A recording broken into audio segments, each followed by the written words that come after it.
Welcome. आजच्या लेक्चरमध्ये सगळ्यांचं खूप खूप स्वागत आहे. आज आपण कंटिन्यू करणार आहोत कालचाच chapter halogen derivative of alkane. आणि काल आपण जिथे थांबलो होतो SN1 रिॲक्शन तिथून आपण सुरू करणार आहोत.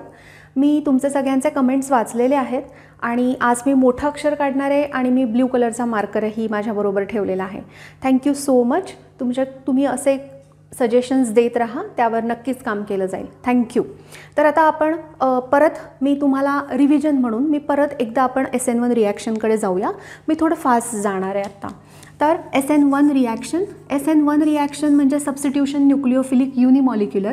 त्यासाठी जे आपण एक्झाम्पल घेतलं होतं ते एक्झाम्पल होतं टर्शरी ब्युटिल क्लोराईड, बरोबर.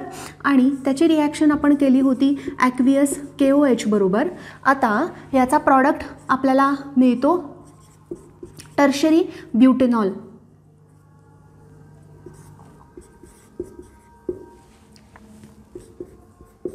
Plus KCl.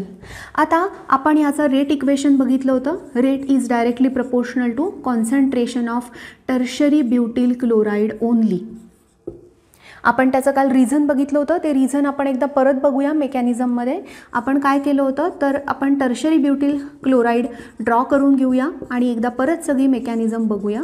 Tertiary butyl chloride याची रिॲक्शन होणार ॲक्वियस KOH बरोबर. OH मायनस आयन जर का अटॅक करायला गेला फ्रंट साईडनी तर OH हा ऑलरेडी मायनस आहे आणि हा जो क्लोरीन आहे त्याच्यावर लोन पेअर ऑफ इलेक्ट्रॉन आहे. सो मायनस मायनस हे रिपल्शन होणार म्हणून front side attack is not possible. आणि जर OH मायनस आयननी बॅक साईडनी अटॅक करायचा विचार केला तर 3 मिथाईल ग्रुपमुळे तो या कार्बनपर्यंत पोहोचू शकत नाही आहे. सो फ्रंट साईड अटॅक आणि बॅक साईड अटॅक दोन्हीही पॉसिबल नाही आहे. मग जर ही रिॲक्शन पुढे जाणार असेल तर ती कशी जाणार आहे तर पहिल्या स्टेपमध्ये जे की स्लो स्टेप आहे, स्लो स्टेपलाच आपण रेट डिटरमायनिंग स्टेप RDS असं म्हणतो. या स्टेपमध्ये हा क्लोरीन निघून जाईल. क्लोरीन निघून गेल्यावर आपल्याला एक इंटरमिजिएट मिळतो. तो इंटरमिजिएट आहे टर्शरी ब्युटाइल कार्बोकॅटायन. तर हा टर्शरी ब्युटाइल कार्बोकॅटायन हा स्टेबल आहे. का स्टेबल आहे? कारण हे जे 3 मिथाईल ग्रुप आहेत हे 3 मिथाईल ग्रुपचा प्लस I इफेक्ट प्लस 9 हायड्रोजनचा हायपर कॉन्जुगेटिव्ह इफेक्ट यामुळे हा कार्बोकॅटायन एकदम स्टेबल आहे आणि हाच ही रिॲक्शन पुढे जाण्यासाठीचा असणारा ड्रायव्हिंग फोर्स आहे. जर तुम्ही विचार करा या टर्शरी ब्युटिल क्लोराईडच्या ऐवजी इथे जर का इथाईल क्लोराईड असता तर आणि जर आपण इथे CH3CH2 प्लस असा इंटरमिजिएट बनवला असता तर हा इंटरमिजिएट स्टेबल असला असता का तर नाही. का स्टेबल नसता? कारण हा आहे प्रायमरी कार्बोकॅटायन. टर्शरी कार्बोकॅटायन आपण जो ऑलरेडी काढलेला आहे तो आणि याला फक्त एकच मिथाईल ग्रुप आहे जो की प्लस I इफेक्टनी या कार्बोकॅटायनला स्टेबल करणार आहे. म्हणून फक्त जे टर्शरी ग्रुप्स आहेत किंवा सेकंडरी ज्याच्यामध्ये अल्किल ग्रुप्स प्रायमरीपेक्षा जास्त असतात त्यांची पॉसिबिलिटी SN1 मेकॅनिझम फॉलो करायची जास्त असते. तर formation of stable carbocation is the only driving force for this reaction. आणि मग आता हा कार्बोकॅटायन जो तयार होतो तो प्लेनर कार्बोकॅटायन आहे. त्यामुळे OH मायनस आयन फ्रंट साईडनी पण अटॅक करू शकेल किंवा OH मायनस आयन हा बॅक साईडनी पण अटॅक करू शकेल आणि आपल्याला प्रॉडक्ट मिळेल CH3 CH3 CH3 आणि OH. आता हा जो OH बॅक साईडने मी काढला आहे तर आपण जर OHची पोझिशन बघितली तर स्टार्टिंग मटेरियलमध्ये असणाऱ्या क्लोरीनच्या एक्झॅक्टली अपोजिट पोझिशन या OHची आहे. तर याला इन्व्हर्जन असं म्हणतात.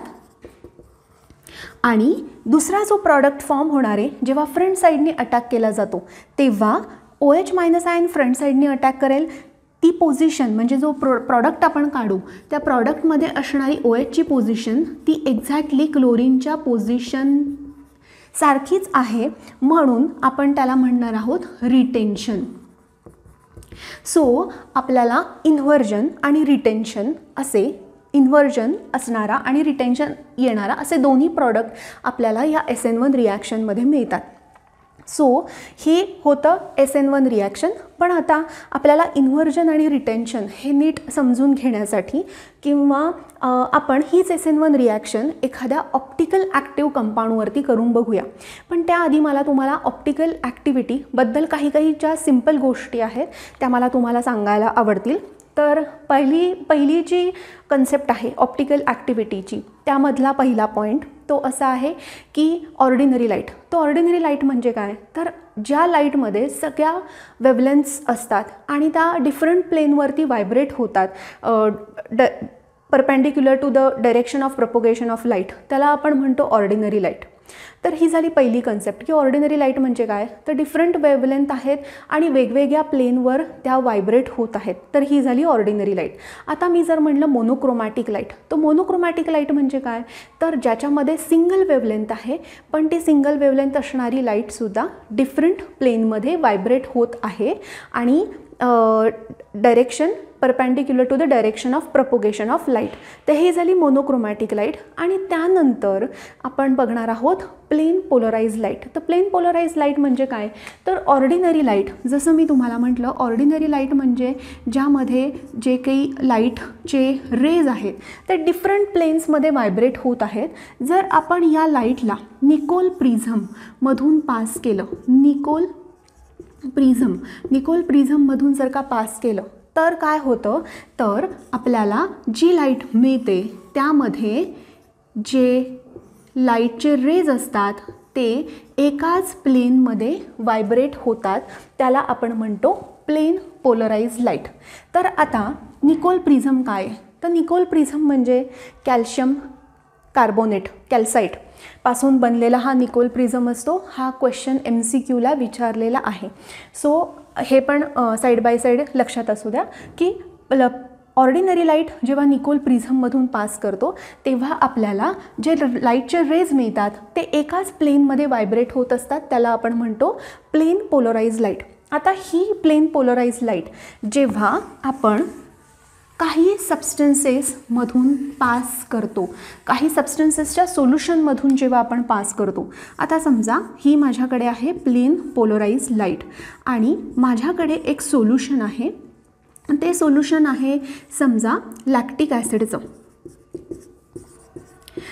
Acid solution. तर त्यामधून जेव्हा ही प्लेन पोलराइज लाईट पास होती आहे, आपण त्याचा प्लेन असा चेंज करू शकतो. जेव्हा लॅक्टिक ॲसिडच्या सोल्युशनमधून पास होती आहे तेव्हा लॅक्टिक ॲसिडमुळे याची डायरेक्शन, प्लेन पोलराइज लाईटची डायरेक्शन ही चेंज होते. डायरेक्शन चेंज होते आयदर टुवर्ड्स राईट और टुवर्ड्स लेफ्ट अशी होऊ शकते किंवा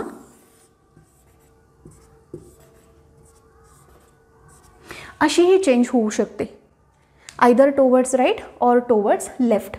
मग आता हा जो फेनॉमेनन आहे याला आपण म्हणतो ऑप्टिकल ॲक्टिव्हिटी. की प्लेन पोलराइज लाईट जेव्हा लॅक्टिक ॲसिडसारख्या सोल्युशनमधून आपण पास करतो तेव्हा त्या सोल्युशनमध्ये असणाऱ्या एका प्रॉपर्टीमुळे, म्हणजे ती प्रॉपर्टी कुठली आहे ती आपण पुढे बघूयाच. तर प्लेन पोलराइज लाईट ही आयदर राईट हँड साईडला रोटेट होते किंवा लेफ्ट हँड साईडला रोटेट होते. जेव्हा ती राईट हँड साईडला रोटेट होते त्याला आपण म्हणतो डेक्स्ट्रो रोटेटरी सबस्टन्स आणि जेव्हा ती लेफ्ट हँड साईडला रोटेट होते त्याला आपण म्हणतो लिव्हो रोटेटरी सबस्टन्स. तर असं ऑप्टिकल ॲक्टिव्हिटी ही ऑलरेडी आपण शिकलेलो आहोत आणि त्याच्यावरती बरेचसे MCQs पण आपल्याला विचारले जातात. तर आपण फक्त एक्झाम्पल म्हणून एक लॅक्टिक ॲसिडचं उदाहरण घेऊया. CH3 CHOH आणि COOH. तर हे लॅक्टिक ॲसिड आहे. आता याचा जर का कार्बन आपण चेक केला तर या कार्बनला चारही वेगळे ग्रुप अटॅच्ड आहेत. तर हे जे चारही वेगळे ग्रुप अटॅच्ड आहेत या प्रॉपर्टीमुळे किंवा ही जी त्याची प्रॉपर्टी आहे ती प्रॉपर्टी याला म्हणतात कायरॅलिटी, किंवा हा जो कार्बन आहे ज्याला चारही वेगळे ग्रुप अटॅच्ड असतात त्याला म्हणतात कायरल कार्बन. तर ज्या सबस्टन्सेसमध्ये कायरल कार्बन असतो ते कायरल कार्बन असणारे सबस्टन्सेस फक्त प्लेन पोलराइज लाईटला आयदर राईट हँड साईडला रोटेट करू शकतात किंवा लेफ्ट हँड साईडला रोटेट करू शकतात आणि म्हणून त्यांना ऑप्टिकली ॲक्टिव्ह सबस्टन्सेस असं म्हणलं जातं. आता प्लेन पोलराइज लाईट जर आपण इथाइल क्लोराईडमधून पास केली, इथाइल क्लोराईडमधून पास केल्यावर काय होऊ शकतं, तर काहीच होणार नाही आहे. ती जी प्लेन पोलराइज लाईट आहे, समजा ते सुरुवातीला जर का त्याचे रेज असे असणार आहेत, तर या सोल्युशनमधून पास झाल्यानंतर सुद्धा तुम्हाला त्याचे रेज असेच दिसणार आहेत. ते कुठेही त्याचं रोटेशन चेंज झालेलं तुम्हाला दिसणार नाही, त्याचा अँगल चेंज झालेला तुम्हाला दिसणार नाही. तर याचं कारण काय, तर जर आपण याचा कार्बन चेक केला तर या कार्बनला 2 हायड्रोजन आहेत, एक CH3 आहे आणि एक आहे क्लोरीन. पण 2 हायड्रोजन सिमिलर असल्यामुळे हा कार्बन कायरल कार्बन नाही आहे. हा कार्बन कायरल कार्बन नाही आणि कायरल कार्बन नसेल तर plane polarise light left hand साईडला किंवा राईट हँड साईडला रोटेट करू शकत नाही, म्हणून हा सबस्टन्स ऑप्टिकली ॲक्टिव्ह सबस्टन्स नाही आहे. तर आता एखाद्या सबस्टन्सचे ऑप्टिकली ॲक्टिव्ह सबस्टन्सचे जर तुम्हाला किती आयसोमर आहेत हे तुम्हाला जर फाइंड आउट करायचं असेल तर त्यासाठी रूल असतो 2n. हा पण लक्षात ठेवा, MCQच्या दृष्टीने महत्त्वाचा आहे. तर 2n where n stands for what, n for the number of chiral carbon present in the given compound. तर आता इथे एकच कायरल कार्बन दिसतोय, हा कार्बन ज्याला 4 वेगळे ग्रुप आहेत. तर हा जो कार्बन आहे एकच आहे, म्हणून मी लिहिणार 2:1 इज इक्वल टू 2. मग आता मला ह्याचे 2 आयसोमर ड्रॉ करायचे. मग 2 आयसोमर मी कसे ड्रॉ करते, तर मी कुठल्याही पद्धतीचं प्रेझेंटेशन इथे दाखवत नाही आहे. म्हणजे ज्या काही वेगळ्या प्रेझेंटेशन्स असतात ज्यामध्ये आपण सॉलिड वेज लाईननी दाखवतो, डॉटेड लाईननी दाखवतो, 2 प्लेनमध्ये दाखवतो, असं कुठल्याही प्रकारचं मी दाखवत नाही आहे. सिम्पल मी सॉलिड बॉन्ड्सने मी स्ट्रक्चर काढून दाखवते आहे. CH3 आणि याची आपण काढूया मिरर इमेज. मिरर इमेज आपण जेव्हा काढणार आहोत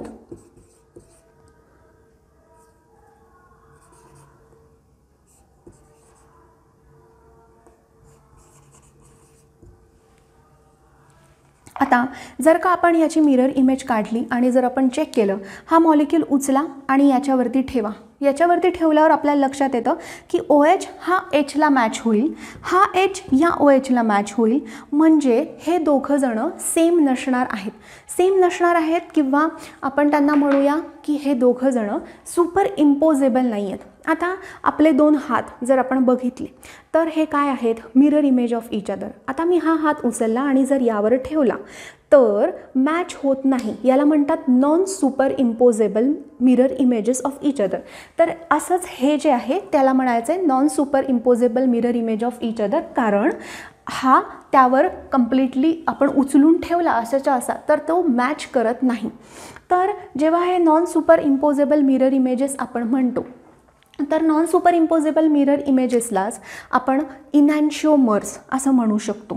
तर हे जे दोघं जणं आहेत जे non super imposable mirror images आहेत त्यांना म्हणतात इनॅन्शिओमर्स. इनॅन्शिओमर्सच्या ज्या प्रॉपर्टी केमिकल प्रॉपर्टीज असतात त्या सिमिलर असतात, त्यांचा तुम्हाला समोरच दिसतंय, सगळं सेम आहे, केमिकल प्रॉपर्टीज सेम आहे, फक्त त्यांची जी डायरेक्शन असते रोटेशन ज्यांनी लाईट रोटेट करायची जो अँगल असतो तो अँगल फक्त त्यांचा एक्झॅक्टली उलटा असणार. याचा जर +60 असेल तर याचा -60 असणार आहे. आपण फक्त कन्सिडर करूया असं नाही आहे, मी परत एकदा रिपीट करते, आपण फक्त कन्सिडर करूया की सपोज हा डेक्स्ट्रो रोटेटरी आहे. डेक्स्ट्रो रोटेटरी हा स्मॉल डीनी दाखवतात किंवा प्लस साईननी दाखवतात आणि हा लिव्हो रोटेटरी आहे, Lनी दाखवतात किंवा मायनसनी दाखवतात. याचं जे रोटेशन असणार आहे ते सपोज आपण +60 कन्सिडर करूया आणि याचं जे आहे ते -60 कन्सिडर करूया. तर यामध्ये सगळं सेम आहे, तुमच्या समोरच आहे मॉलिक्यूल. तुम्हाला काय लक्षात येते, फक्त त्यांचा जो अँगल आहे ज्या अँगलनी लाईट रोटेट होती आयदर डायरेक्ट राईट हँड साईडला किंवा लेफ्ट हँड साईडला, तो अँगल फक्त साईन वेगळं आहे. त्याचं जे +60 इकडे आहे हे -60 आहे, 60 हा नंबरसुद्धा सेम आहे, फक्त त्यांचा जो साईन आहे तो साईन डिफरंट असणार आहे. तर आता जर का आपण हे 2 इनॅन्शिओमर मिक्स केले इक्वल क्वांटिटीमध्ये, मी सपोज हा 5 ग्रॅम घेतला आणि हा 5 ग्रॅम घेतला आणि मी जर त्यांचं मिक्सचर तयार केलं तर मिक्सचर तयार केल्यावर केलं आणि मी जर त्याच्यातून प्लेन पोलराइज लाईट जर का मी पास केली तर काय होणार आहे, आता जे काही आपल्याकडे मिक्सचर आहे त्या मिक्सचरमध्ये एक आहे डी, एक आहे एल, म्हणजे एकाची टेंडन्सी आहे लाईट राईट हँड डायरेक्शनला रोटेट करायचा +60 आणि दुसरा जो आहे तो लिव्हो रोटेटरी आहे आणि समजा तो त्याचं रोटेशन आहे -60 आणि दोघंही 5-5 ग्रॅमच आहेत. त्यामुळे काय होणार आहे की जेव्हा आम्ही यातून प्लेन पोलराइज लाईट पास करते तेव्हा 5 ग्रॅम +60 5 ग्रॅम -60ला काय करतं, कॅन्सल करतं आणि याचं ऑप्टिकल रोटेशनची तुम्हाला व्हॅल्यू मिळत नाही किंवा तुम्ही याला म्हणू शकता मग ते ऑप्टिकली इनॅक्टिव्ह कंपाऊंड होतं, तुम्हाला कुठलाच रिझल्ट मिळत नाही. तर इथे कायरल कार्बन असूनही तुम्हाला ऑप्टिकल इनॲक्टिव्हिटी दिसते, तर त्याला म्हणतात racemic mixture. Racemic mixtures are always optically inactive. कारण काय असतात ते equimolar mixtures of enantiomer when mix together equal and opposite rotation cancel each other and compound as a whole is optically inactive. So आत्ता आपण या optical ॲक्टिव्हिटीच्या related ज्या काही थोडक्यात गोष्टी बघितल्या, तर त्याच्या पुढे आता आपल्याला SN1 मध्ये एखाद्या ऑप्टिकली ॲक्टिव्ह सबस्टन्सवरती आपल्याला SN1 रिॲक्शन करून बघायची आहे. तर आपण ती रिॲक्शन करून बघूया.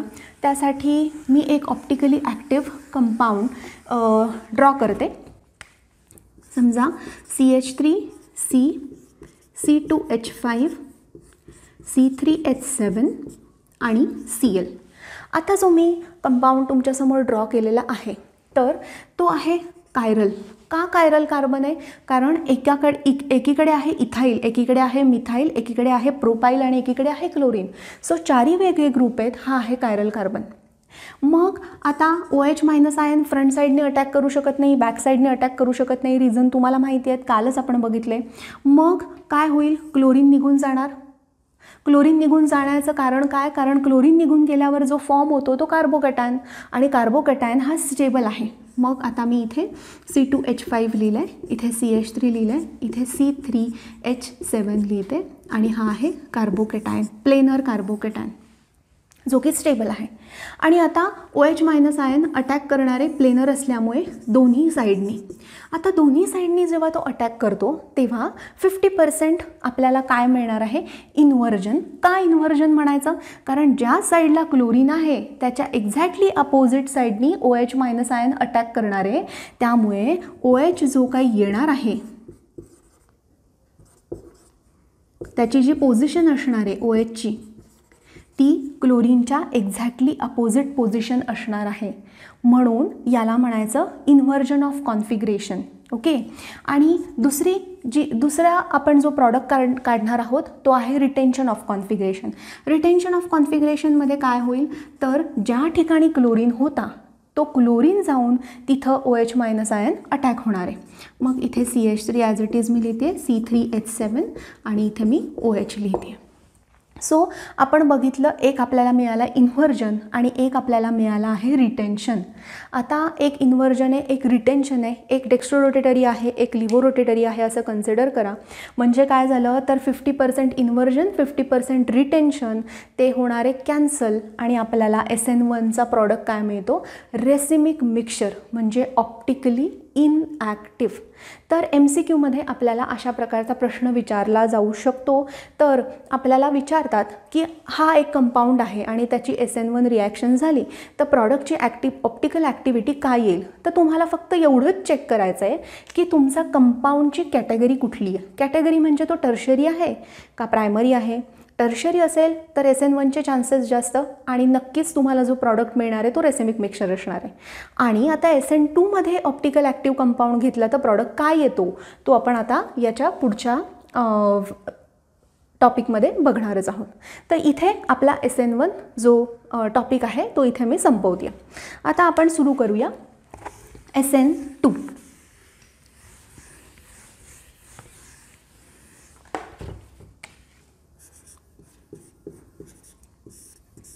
आता SN2 म्हणजे काय, तर substitution nucleophilic bimolecular. Substitution nucleophilic bimolecular काल आपण बघितलं की सबस्टिट्यूशन म्हणजे काय, तर replacement of weaker nucleophile by a stronger nucleophile. आणि आता 2 आहे. तर 2चं मिनिंग काय आहे हे आपण आत्ता बघणार आहोत. मी एक उदाहरण लिहिते आहे, CH3CH2Cl in presence of aqueous KOH आणि हीट. आता मला प्रॉडक्ट मिळतो आहे CH3CH2OH आणि KCl. आता ह्या रिॲक्शनचा जेव्हा रेट इक्वेशनचा स्टडी केला गेला तेव्हा असं लक्षात आलं की rate is directly proportional to the concentration of ethyl chloride आणि concentration of KOH. Rate is directly proportional to concentration of ethyl chloride आणि कॉन्सन्ट्रेशन ऑफ KOH. म्हणजे rate is equal to K into concentration of CH3CH2Cl आणि KOH. म्हणजे rate हा दोन्हींवर depend आहे, ethyl क्लोराइडवर पण आहे आणि KOHमध्ये पण आहे. मग हे इक्वेशन आपल्याला कुठून मिळतं तर स्लो स्टेपवरून मिळतं, म्हणजे रेट डिटर्मायनिंग स्टेपमधून मिळतं. याचाच अर्थ काय तर रेट डिटर्मायनिंग स्टेपमध्ये इथाइल क्लोराइड तर आहेच आहे प्लस KOH सुद्धा आहे. म्हणूनच ह्या रिॲक्शनच्या रेट इक्वेशनमध्ये इथाइल क्लोराइड पण आहे आणि KOH पण आहे.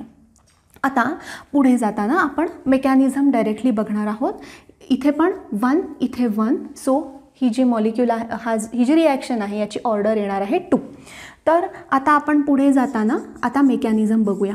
CH3CH2Cl मी काढून घेतला आणि आता ॲक्वियस KOH बरोबर ह्याची रिॲक्शन करायची.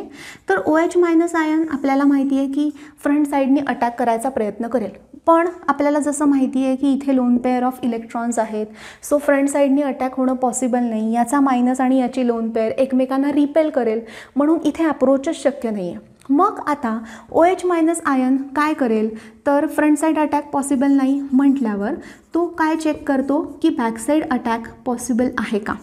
तर इथे बॅकसाईड अटॅक पॉसिबल आहे. इथे बॅकसाईड अटॅक पॉसिबल का आहे कारण इथे एकच छोटा ग्रुप आहे, मिथाइल ग्रुप आहे. तर जास्त क्राउडिंग नाही आहे आणि क्राउडिंग नाही आहे म्हणूनच बॅकसाईड अटॅक इथे होऊ शकतो.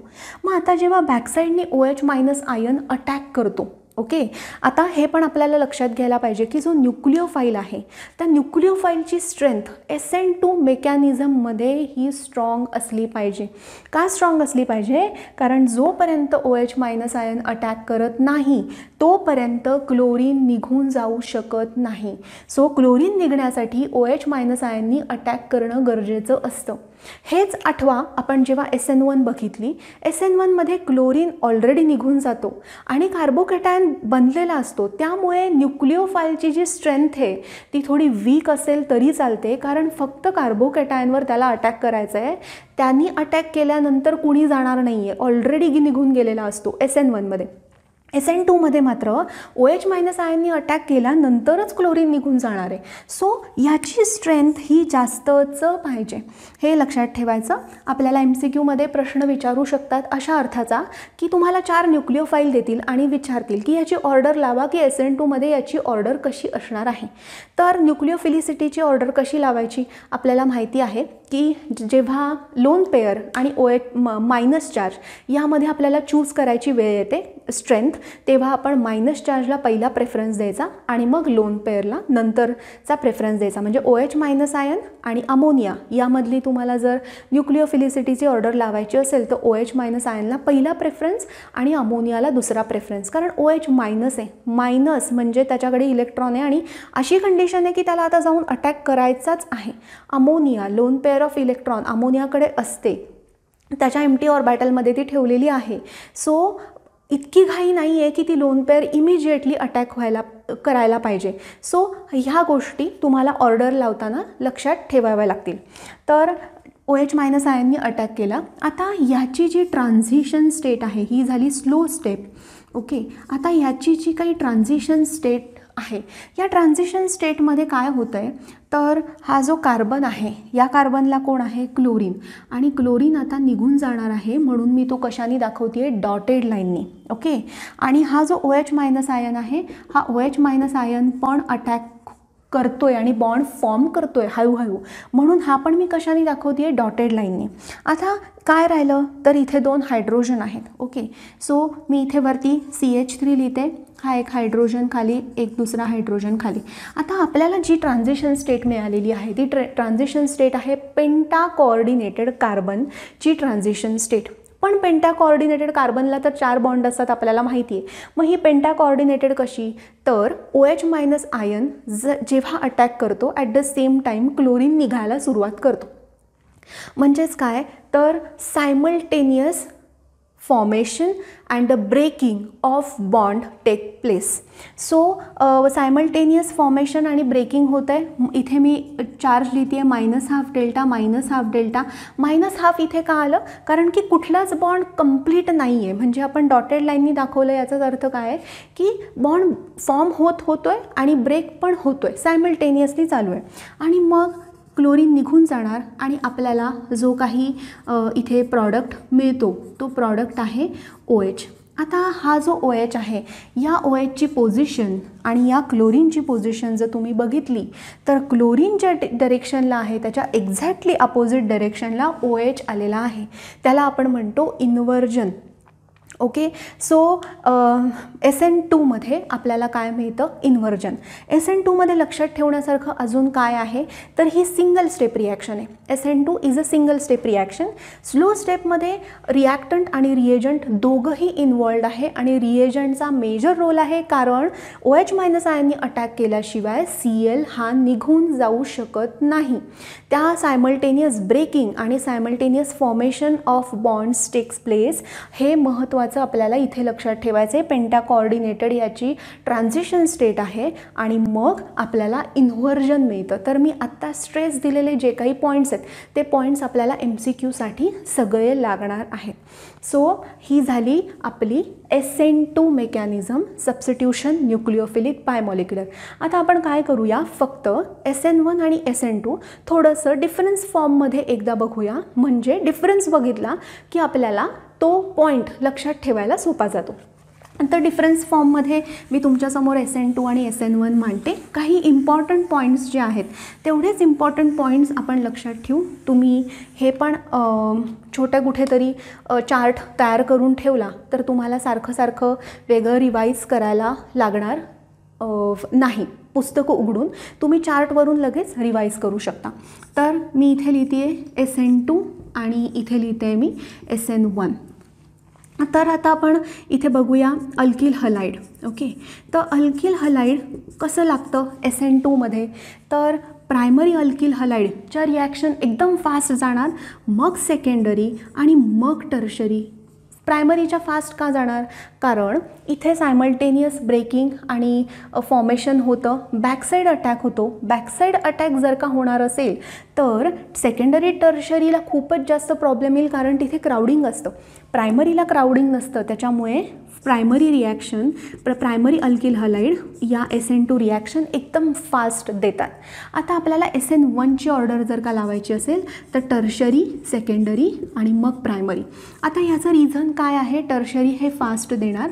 ह्याचं रिझन काय आहे तर याच्यामध्ये क्लोरीन आधी निघून जातो किंवा हॅलोजन आधी निघून जातो आणि कार्बोकॅटायन जो फॉर्म होतो तो कार्बोकॅटायनची स्टेबिलिटी आपण शिकलेलो, आपल्याला माहिती आहे की कार्बोकॅटायनची स्टेबिलिटी ही tertiary carbocation is more stable than primary, secondary and then primary. आता टर्शरी कार्बोकॅटायन हा जास्त स्टेबल का आहे, टर्शरी कार्बोकॅटायन हा स्टेबल असायचं कारण इथे 3 मिथाइल ग्रुप आहेत जे कार्बोकॅटायन म्हणजे ज्याच्याकडे इलेक्ट्रॉन कमी आहेत त्याला +I या इफेक्टनी इलेक्ट्रॉन प्रोव्हाइड करत राहतात.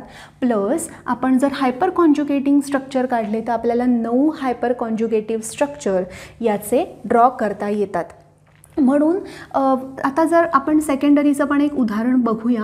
सेकंडरीमध्ये काय आहे तर 2 अल्किल ग्रुप आहेत जे कार्बोकॅटायनला स्टेबल करणार आहेत आणि जर आपण CH3CH2+ प्रायमरी कार्बोकॅटायन जर का ड्रॉ केला तर फक्त एकच मिथाइल ग्रुप आहे जो कार्बोकॅटायनला स्टेबल करणार आहे. तर जेवढं त्याची स्टॅबिलिटी ही जास्त होईल म्हणजे टर्शरीमध्ये स्टॅबिलिटी कार्बोकॅटायनची जास्त, म्हणून SN1चा रेट टर्शरी हलाइड हा टर्शरी हलाईडच्या केसमध्ये जास्त असणार आहे. म्हणून tertiary alkyl halide fast react होतात, देन सेकंडरी अल्किल हलाईड आणि then primary alkyl halide. Okay, so हे झालं अल्किल हलाईड. आता आपण जर आपण अटॅक बघितला तर SN2 मध्ये काय आहे तर बॅक साईड अटॅक. लक्षात ठेवण्यासाठी पॉईंट्स, बॅक साईड अटॅक. आणि SN1 मध्ये काय आहे तर अटॅक होतो का तर असा न्यूक्लिओफाईलचा अटॅक होत नाही. न्यूक्लिओफाईलचा अटॅक कुठे होतो, फास्ट स्टेपमध्ये होतो. आणि फास्ट स्टेपमध्ये front side attack and back side attack as well. Front side attack and back side attack as well. कधी in the fast step, okay, first स्टेपमध्ये नाही. त्यानंतर अजून कुठला पॉईंट आपण बघू शकतो तर सॉल्व्हंट. आता सॉल्व्हंट चा रोल असतोच. आता सॉल्व्हंट, पोलर सॉल्व्हंट जर का आपण बघितलं तर SN2 मध्ये पोलर सॉल्व्हंटची गरज नाही आहे. पोलर सॉल्व्हंटची गरज का नाही आहे त्याचं कारण हे आहे की पोलर सॉल्व्हंट जे आहेत ते जी ट्रान्झिशन स्टेट आहे ती फॉर्मेशनमध्ये काहीतरी ते कुठला तरी बॉन्ड फॉर्म करून किंवा ते तिथे मध्ये इंटरफिअर करणार, म्हणून इथे पोलर सॉल्व्हंट वापरत नाहीत. इथे सॉल्व्हंट पोलर सोडून दुसरं नॉन पोलर सॉल्व्हंट SN2 साठी चालू शकतं. आणि SN1 मध्ये पोलर सॉल्व्हंट हे चालतं. का पोलर सॉल्व्हंट चालतं, कारण इथे कार्बोकॅटायन फॉर्म होतो ना, तर कार्बोकॅटायन जेव्हा फॉर्म होतो तेव्हा त्याला एका प्रोसेसनी, ज्याला आपण सॉल्वेशन म्हणतो, त्या सॉल्वेशन प्रोसेसनी स्टॅबिलिटी पोलर सॉल्व्हंटकडून मिळू शकते. म्हणून त्या केसमध्ये पोलर सॉल्व्हंट वापरला जातो. इथे लेस पोलर सॉल्व्हंट चालतात किंवा सॉल्व्हंटचा मेजर रोल SN2 रिॲक्शनमध्ये नाही आहे. तर अल्किल हलाईड झाला, अटॅक झाला, सॉल्व्हंट झालं. त्यानंतर आपण पुढचा पॉईंट कुठला घेऊ शकतो तर जे काही प्रॉडक्ट्स फॉर्म होतात, प्रॉडक्ट्सच्या आधी आपण न्यूक्लिओफिलिसिटी किंवा आपण न्यूक्लिओफिलिसिटी घेऊया.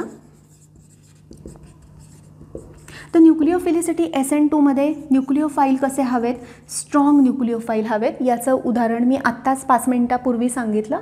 आणि SN1 मध्ये वीक न्यूक्लिओफाईल असेल तरीसुद्धा चालतो, कारण अटॅक हा सेकंड स्टेपमध्ये म्हणजे फास्ट स्टेपमध्ये आहे. त्यानंतर जे काही प्रॉडक्ट्स फॉर्म होतात ते प्रॉडक्ट्स फॉर्म होताना SN2 मध्ये आपल्याला मिळतं इन्व्हर्जन ऑफ कॉन्फिगरेशन आणि SN1 मध्ये आपल्याला मिळतं इन्व्हर्जन पण प्लस रिटेन्शन पण. म्हणजे आपल्याला जे काय मिळतं ते आहे रेसिमिक मिक्सचर. सो हे जे काही पॉईंट्स आहेत हे पॉईंट्स तुम्ही कुठेतरी लिहून ठेवू शकता, मधनं त्याची रिव्हिजन करू शकता. हे पॉईंट इम्पॉर्टंट SN1 आणि SN2चे MCQसाठी खूपच महत्त्वाचे आहेत. ह्याला अजिबातच मिस करू नका, कारण हे सगळं नॉलेज तुम्हाला MCQ सॉल्व करताना अप्लाय करावं लागणार आहे. म्हणून SN1 आणि SN2 ही काल घेतली नव्हती, आज फ्रेश लक्षात राहावं, हे पॉईंट्स नीट तुम्हाला समजावे म्हणून नवीन लेक्चरमध्ये आपण हे पॉईंट्स कव्हर केलेले आहेत. आता पुढे जाऊया.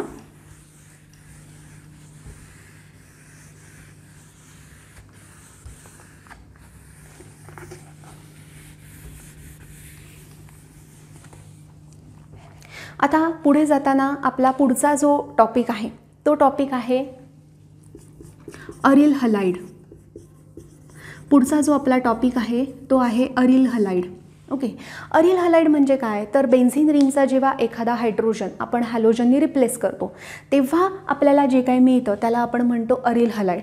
मग आता एक्झाम्पल म्हणून मी काही एक्झाम्पल लिहिते. आपल्याला सगळ्यांना माहिती आहे, आता समजा हा क्लोरीन आहे, याला मी म्हणणार आहे क्लोरोबेन्झीन. जर मी इथे अजून एक क्लोरीन लावला तर मी म्हणेल ऑर्थो डायक्लोरोबेन्झीन.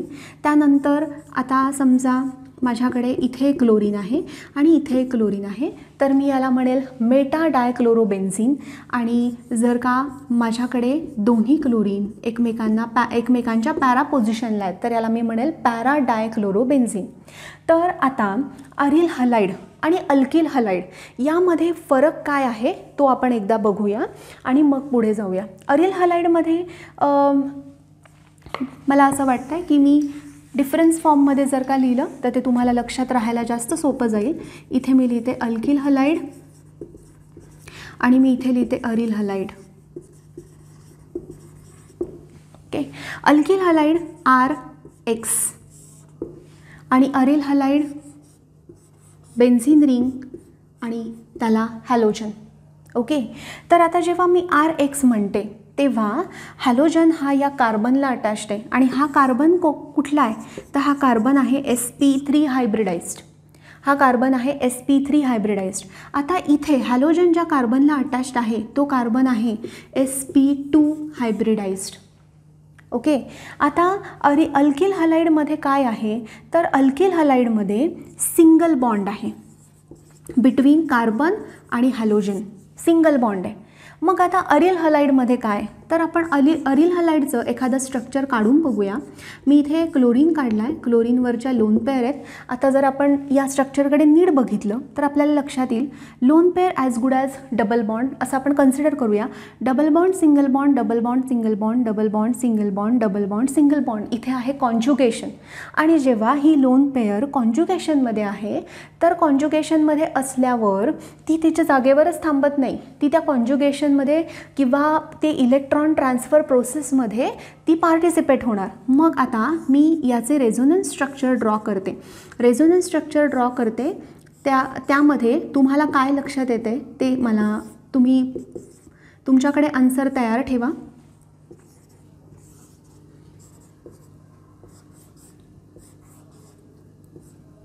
जर बोर्ड्समध्ये सुद्धा तुम्हाला रेझोनन्स स्ट्रक्चर ड्रॉ करायला आले तर रेझोनन्स स्ट्रक्चर ड्रॉ करायला आल्यावर जेव्हा क्लोरीन त्याची एक लोन पेअर बेन्झीन रिंगला देऊन टाकतो तेव्हा त्याच्यावरती प्लस चार्ज हा आलाच पाहिजे. का प्लस चार्ज आला पाहिजे कारण त्याच्याकडे ऑलरेडी जितके इलेक्ट्रॉन होते त्यातले काही इलेक्ट्रॉन त्यांनी दिलेत म्हणजे आधीपेक्षा तो डेफिशियंट झाला आहे.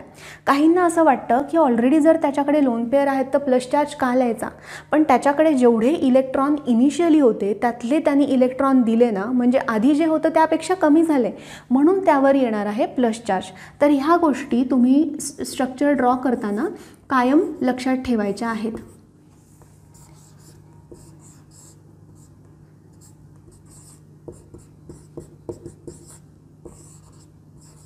आता क्लोरीनला त्याची लोन पेअर परत मिळाली.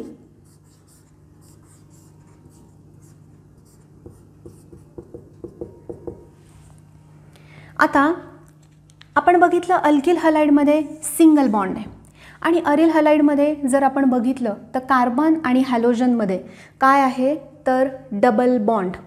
कार्बन आणि हॅलोजनमध्ये काय आहे तर डबल बॉन्ड.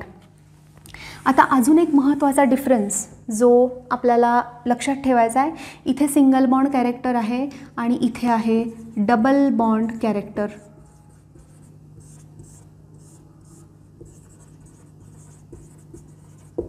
CX बॉन्डचं कॅरेक्टर आहे सिंगल बॉन्ड, इथे CX of aryl halide character आहे डबल बॉन्ड. आता इथे बॉन्ड लेंथ जर का आपण बघितली तर बॉन्ड लेंथ कशी आहे, C आणि X मधला बॉन्ड कसा असेल तर लॉंग असेल. ओके, आणि हा Cl आणि हा कार्बन बेन्झीन रिंगचा याच्यामधली बॉन्ड लेंथ कशी असेल तर ती शॉर्टर असेल. का शॉर्टर आहे कारण जेव्हा डबल बॉन्ड कॅरेक्टर येतं तेव्हा डबल बॉन्ड फॉर्म होण्यासाठी जे p ऑर्बिटल डबल बॉन्ड फॉर्मेशनमध्ये पार्टिसिपेट करतात तेव्हा बॉन्ड लेंथ काय होते कमी होते. सो याची जी बॉन्ड लेंथ आहे ही कशी असणार आहे, बॉन्ड लेंथ शॉर्ट असणार आहे ॲज कम्पेअर्ड टू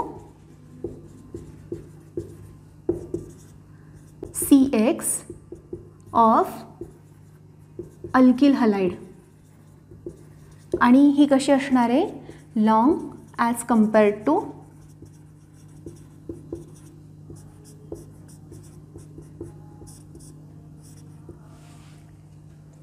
सो हा डिफरन्स, हे जे डिफरन्सचे पॉईंट आहेत हे जर तुम्ही लक्षात ठेवले तर यानंतरचा जो पॉईंट आहे हाही तुमच्या व्यवस्थित लक्षात राहील. अल्किल हलाइड जे आहेत ते कुठली रिॲक्शन दाखवतात तर अल्किल हलाइड दाखवतात न्यूक्लिओफिलिक सबस्टिट्यूशन रिॲक्शन, बरोबर. पण हे अरिल हलाइड आहेत हे न्यूक्लिओफिलिक सबस्टिट्यूशन रिॲक्शन दाखवतील का तर ते दाखवणार नाहीत. का दाखवणार नाहीत त्यांच्यामध्ये डायरेक्ट हे सबस्टिट्यूशन पॉसिबल होऊ शकत नाही का? न्यूक्लिओफाईल त्यांच्याबरोबर अटॅक करू शकत नाही का? त्यांच्याशी रिॲक्ट करू शकत नाही का? हे का वेगळे आहेत? तर हे प्रश्न तुम्ही तुमचे स्वतःला विचारत राहिले तर तुम्हाला अजून जास्त ह्या टॉपिकमध्ये इंटरेस्ट निर्माण होईल. तुम्ही वेगवेगळी उत्तरं शोधायला लागता, वेगवेगळे क्वेश्चन्स सॉल्व्ह करायला लागता, कारण हे खूप इंटरेस्टिंग आहे. आता बघा, इथे RX आहे, सिंगल बॉन्ड आहे. जेव्हा कुठलाही न्यूक्लिओफाईल अटॅक करेल, म्हणजे आता मी इथे NU- लिहिते, NU- अटॅक करणार आहे RX इथे या कार्बनवरती आणि X निघून जाणार आहे. इथे हे पॉसिबल आहे, न्यूक्लिओफिलिकचा अटॅक इथे पॉसिबल आहे अल्किल हलाइडमध्ये. पण अरिल हलाइडमध्ये असा न्यूक्लिओफाईलचा अटॅक पॉसिबल नाही आहे. का पॉसिबल नाही आहे? तर पहिलं कारण काय, तर इथे सिंगल बॉन्ड आहे, इथे काय आहे तर डबल बॉन्ड कॅरेक्टर आहे. दुसरं म्हणजे बॉन्ड लेंथ शॉर्ट आहे.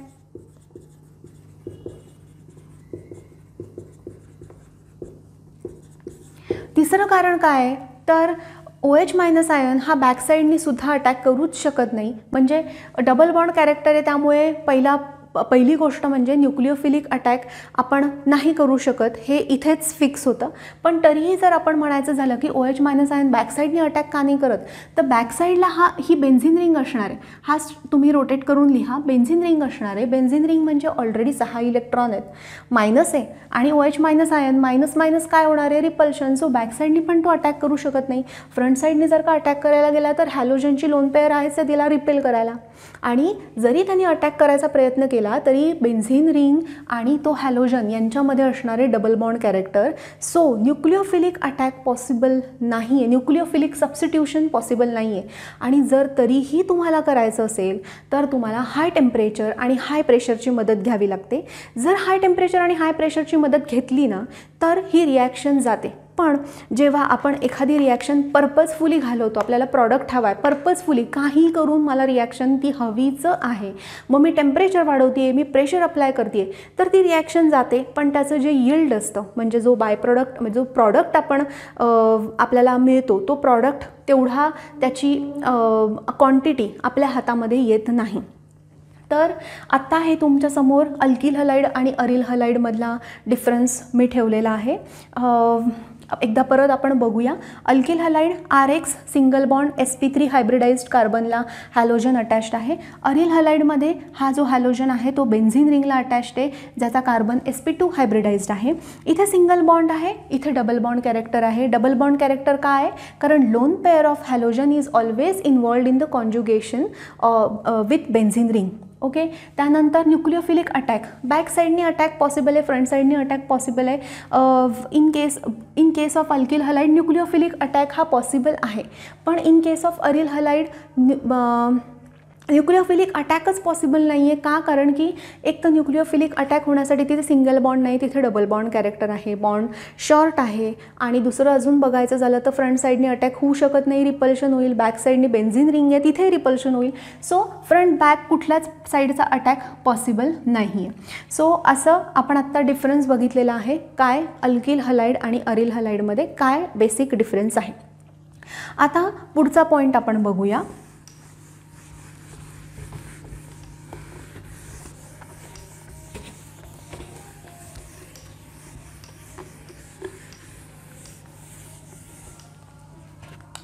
मी जसं तुम्हाला म्हणलं की मला समजा न्यूक्लिओफिलिक अटॅक करायचाच आहे क्लोरोबेन्झिनवर, ओके, आणि मी इथे OH- आयनचा अटॅक करते, पण मला टेम्परेचर आहे ना 623 K ठेवायला लागतं, मला हाय प्रेशर त्यावर अप्लाय करावं लागतं. आणि हे सगळं करून मग मला प्रॉडक्ट मिळतो, फेनॉल मिळतो. प्रॉडक्ट मिळत नाही असं नाही आहे, पण जी रिॲक्शन नॅचरली जात नाही त्याला तुम्हाला एनर्जी अप्लाय करावी लागते, तुम्हाला एक्स्ट्रा टेम्परेचर त्याला अप्लाय करावं लागते, तेव्हा कुठे तो प्रॉडक्ट फॉर्म होणार आहे. मग या प्रॉडक्टची एनर्जी जास्त आहे रिॲक्टंटपेक्षा, या प्रॉडक्टची एनर्जी जास्त आहे. ज्याची एनर्जी जास्त आहे तो स्टेबल नसतो, ज्याची एनर्जी जास्त आहे तो स्टेबल नाही आहे. त्यामुळे ही रिॲक्शन तशी बघायला गेली तर फिजिबल नाही आहे. तुम्हाला फक्त ऑन पेपर किंवा तुम्ही म्हणाल की हो जाते रिॲक्शन, पण खूप मोठ्या क्वांटिटीवर लावायची असेल तर तुम्हाला मे बी यामध्ये काही कॅटलिस्टचा वापर करावा लागेल. पण अशी नॉर्मल रिॲक्शन लावायची असेल तर टेम्परेचर प्रेशरचा उपयोग केल्याशिवाय तुम्ही ही रिॲक्शन जात नाही, तुम्ही ही रिॲक्शन लावू शकत नाही. पण ही रिॲक्शन अजून एका पद्धतीने पॉसिबल होऊ शकते. कधी पॉसिबल होऊ शकते तर जेव्हा याच क्लोरोबेन्झिनच्या ऑर्थो पोझिशनला किंवा पॅरा पोझिशनला एखादा इलेक्ट्रॉन विड्रॉईंग ग्रुप अटॅच्ड असेल तर. आता इलेक्ट्रॉन विड्रॉईंग ग्रुप आणि इलेक्ट्रॉन डोनेटिंग ग्रुप बेन्झीन रिंगवरचे कसे ओळखायचे, तर याबद्दल मी पटकन तुम्हाला थोडक्यात मी एक पॉईंट सांगते, तो तुम्हाला मे बी खूप उपयोगी पडू शकतो. लक्षात ठेवा की जेव्हा हॅलोजन किंवा फेनॉल किंवा OCH3 बेन्झीन रिंगवर OCH3 सारखे लोन पेअरवाले जेव्हा ग्रुप्स बेन्झीन रिंगवर प्रेझेंट असतात तेव्हा ते काय करतात तर +I आणि +R हा इफेक्ट दाखवतात. +I आणि +R हा इफेक्ट दाखवतात. आता काही यामधले क्लोरीन आहे हा -I इफेक्ट दाखवतो, पण डॉमिनेटिंग हा असतो +R इफेक्ट. O आहे ऑक्सिजन पण -I इफेक्ट दाखवतो, पण डॉमिनेटिंग इफेक्ट इथे असणारे +R. इथे पण ऑक्सिजन आहे -I पण डॉमिनेटिंग इफेक्ट असणारे +R.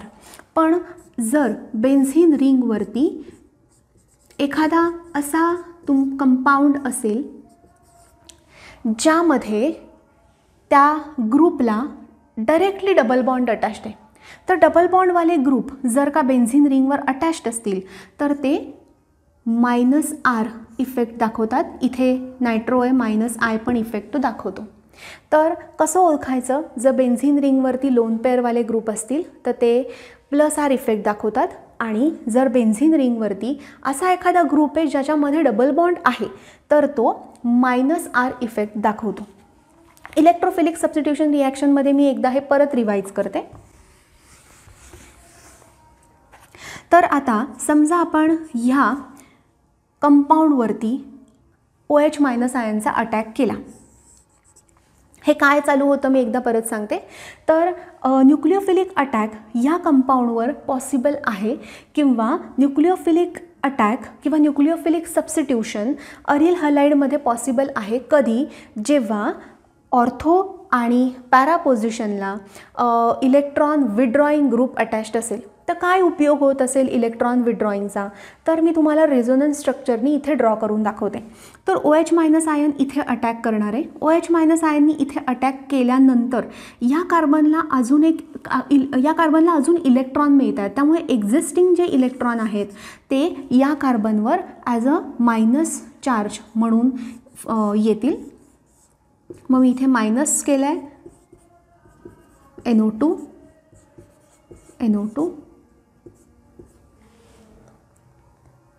त्यानंतर हा मायनस चार्ज इथे, हा जो मायनस चार्ज आहे, हा जो डबल बॉन्ड आहे तो मायनसच्या फॉर्ममध्ये NO2 ज्या कार्बनवर अटॅच्ड आहे त्या कार्बनवर येईल.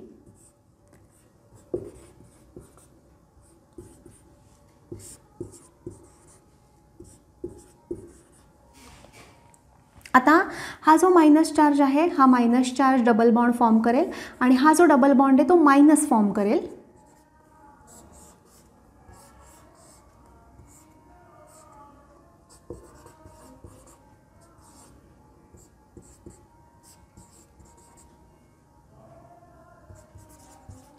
आणि आता हा मायनस परत डबल बॉन्ड फॉर्म करेल आणि क्लोरीन निघून जाईल.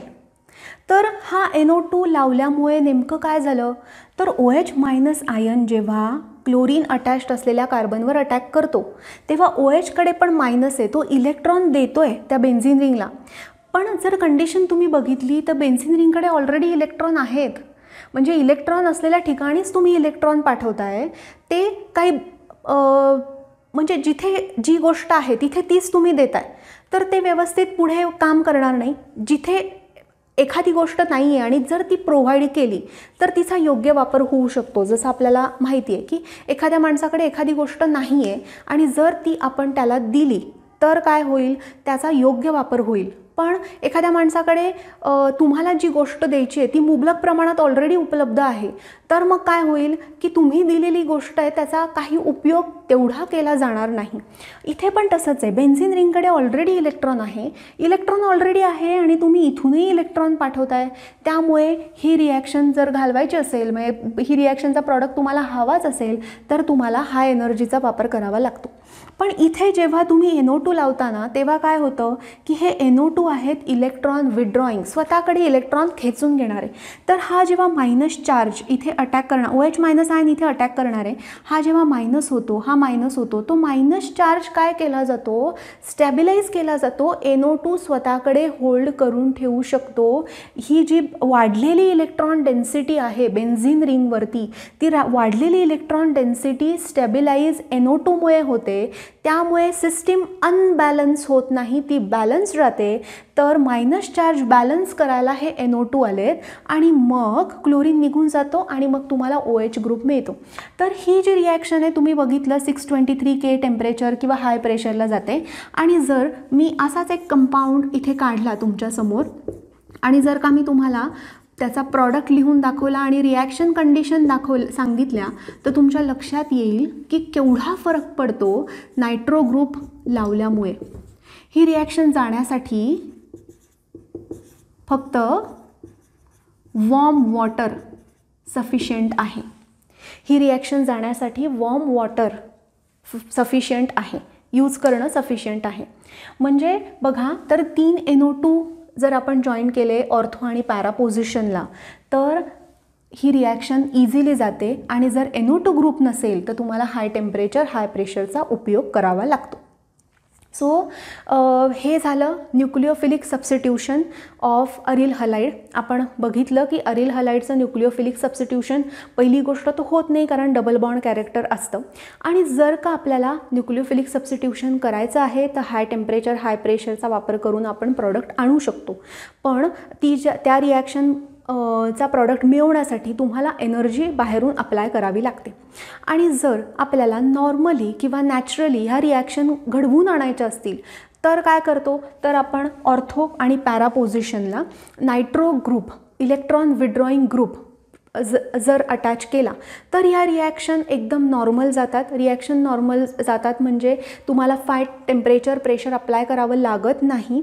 त्याचं कारण काय आहे, तर जेव्हा हे NO2 तुम्ही अटॅच केलेले आहेत बेन्झीन रिंगला, तेव्हा वाढलेली इलेक्ट्रॉन डेन्सिटी बॅलन्स करण्यासाठी NO2 हेल्प करतात. म्हणून रिॲक्शन नॉर्मली नॅचरली ऑर्गॅनिक पद्धतीने पुढे जाते. तुम्हाला कुठलाही एक्सटर्नल एनर्जी यावर अप्लाय करावी लागत नाही. सो हे आपण बघितलं आहे nucleophilic substitution of aryl halide. Okay, त्यानंतर आता आपण बघणार आहोत preparation of aryl halide.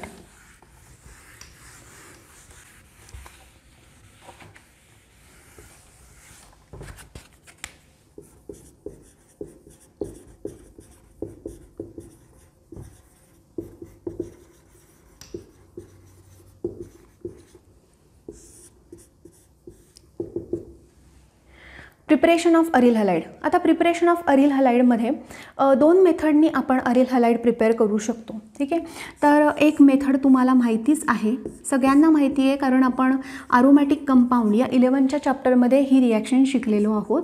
Chlorine in presence of levy space, मग FeCl3 घ्या, Fe घ्या. ओके, आणि ही रिॲक्शन जाते डार्कमध्ये आणि आपल्याला याचा प्रॉडक्ट मिळतो CH3. आता बेन्झीन रिंगवरचा हा जो हायड्रोजन आहे, या हायड्रोजनच्या जागी येणारे क्लोरीन आणि हा हायड्रोजन आणि हा एक राहिलेला क्लोरीन HCl म्हणून बाहेर पडणार आहेत. ओके, तर ही जी रिॲक्शन आहे या रिॲक्शनला म्हणतात electrophilic substitution reaction. Electrophilic substitution reaction का, कारण हायड्रोजन जो आहे तो वीक इलेक्ट्रोफाईल आहे आणि जो क्लोरीन आहे तो स्ट्रॉंग इलेक्ट्रोफाईल आहे. वीक इलेक्ट्रोफाईलला स्ट्रॉंग इलेक्ट्रोफाईलनी रिप्लेस केलं, तुम्हाला प्रॉडक्ट मिळाला. पण इलेक्ट्रोफिलिक सबस्टिट्यूशन रिॲक्शन का दाखवल्या जातात नॉर्मली, का, कारण बेन्झीन रिंग ही स्वतः न्यूक्लिओफिलिक आहे, तिच्याकडे इलेक्ट्रॉन आहेत. मग ज्याच्याकडे इलेक्ट्रॉन आहेत तो इलेक्ट्रॉन नसलेल्या कंपाऊंडवर अटॅक करणार आणि इलेक्ट्रोफिलिक सबस्टिट्यूशन हे होणार. सो पहिली मेथड आहे preparation of aryl halide by electrophilic substitution. दुसरी जी मेथड आहे ती आहे नेम रिॲक्शन आहे सँडमेयर्स रिॲक्शन. तर सँडमेयर्स रिॲक्शन ही रिॲक्शन सगळ्यांनी करूनच ठेवायची आहे. ही विचारतातच. ही रिॲक्शन पुढे अमीन्समध्ये सुद्धा येणार आहे. तर मी इथे नाव लिहिते रिॲक्शनचं, सँडमेयर्स रिॲक्शन. तर ही जी रिॲक्शन आहे ही रिॲक्शन सोडियम नायट्राईट आणि HCl बरोबर ॲनिलिनची केली जाते. बेन्झीन रिंगवर जेव्हा NH2 असतो त्याला आपण ॲनिलिन म्हणतो आणि आपल्याला जो प्रॉडक्ट मिळतो तो आहे N2+Cl-. आता जेव्हा तुम्ही एक्झाममध्ये इंटरमिजिएट वगैरे काढाल तेव्हा आपल्याला व्यवस्थित N2वर प्लस Clवर मायनस असं लिहायचं आहे. Diazonium salt, diazonium salt, diazonium salt. Diazonium salt म्हणजे काय? 2 नायट्रोजन आहेत, एक त्यावरती चार्ज आहे प्लस आणि Clवरती चार्ज आहे मायनस म्हणून सॉल्ट. डायअझो म्हणजे 2 नायट्रोजन. तर डायझोनियम सॉल्ट तयार होतो आणि या डायझोनियम सॉल्टपासून आपण हॅलोजन त्यावर ॲड करू शकतो. त्याच्यासाठी रिएजंट आहे CuCl, CuBr, Ki just warm करून. तर इथे आपल्याला मिळणार आहे क्लोरोबेन्झीन आणि आपल्याला काय मिळेल? N2. ओके, इथे आपल्याला काय मिळेल? Bromine N2. इथे आपल्याला मिळेल